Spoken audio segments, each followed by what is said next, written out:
Nagpautang sa'yo. Anong sukle? Amnesia.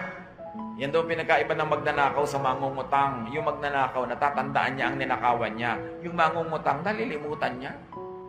Ganyan ba ang paggagantimpala sa taong sumasagip sa'yo sa oras ng pangangailangan, pinautang ka, tas di mo babayaran? That is evil. O kaya hindi mo babayaran sa oras. Ay siya nga pala, ito yung 1,000 pesos na inutang ko sa'yo. 1,000. 30 years ago mo na inutang sa akin yan. Dapat yan 1,900 na ngayon kung inilagay ko sa bangko. Kung pinuhunan ko yan sa pamimili at pagtitinda ng kamatsile, 5,000 na yan.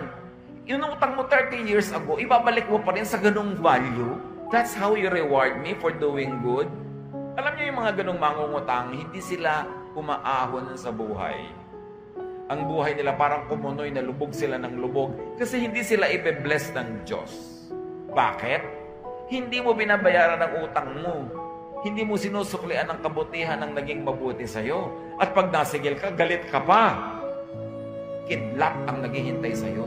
Dahil sinisigil ka, nagalit ka pa, ang kapal mo naman. Samantalang nung naghihirap ka, hindi ka nahihiya. Diba?